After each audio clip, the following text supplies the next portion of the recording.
पुराने समय में कालीकोट नाम का एक राज्य था, जहां एक अत्याचारी राजा वीरभद्र सिंह राज करता था। वह बाहरी रूप से तो शाही दिखता था, पर अंदर से एक क्रूर दानव जैसा था।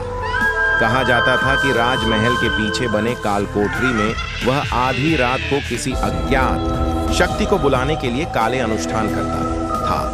प्रजा उससे इतना डरती थी कि रात के समय कोई महल के पास भी नहीं जाता था। एक रात राजा ने अमृत पाने के लिए सबसे बड़ा अनुष्ठान शुरू किया। उसे इसके लिए किसी निष्पाप व्यक्ति की आत्मा चाहिए थी। राजा ने महल के पहरेदारों को आदेश दिया कि गांव से एक बच्ची को पकड़कर लाया जाए।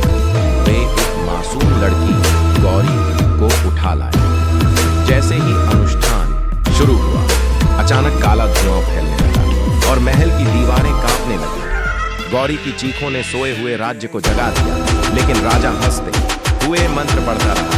तभी एक भयानक काली आकृति प्रकट हुई। वह वही दुष्ट आत्मा थी जिसे राजा वर्षों से बुला रहा था, लेकिन इस बार आत्मा ने राजा के लिए बल्कि उसकी लालच की कीमत वसूलने का निर्णय किया। आत्मा ने राजा की गर्दन पकड़कर हवा में उठा दिया।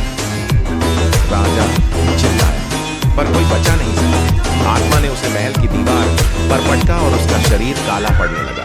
कुछ ही पलों में पूरा महल अंधकार में डूब गया। अगली सुबह जब प्रजा ने महल का दरवाजा खोला तो उन्हें सिर्फ टूटी दीवारें, जली हुई फर्श और राजा की राख दिखाई। कहा जाता है कि आज भी आधी रात को कालीकोट महल की खाली गलियों में कोई धीमी हंसी सुनाई देती है, और वह राजा नहीं बल्कि वही आत्मा है जो अब अगले लालची राजा की तलाश में भटक रही है।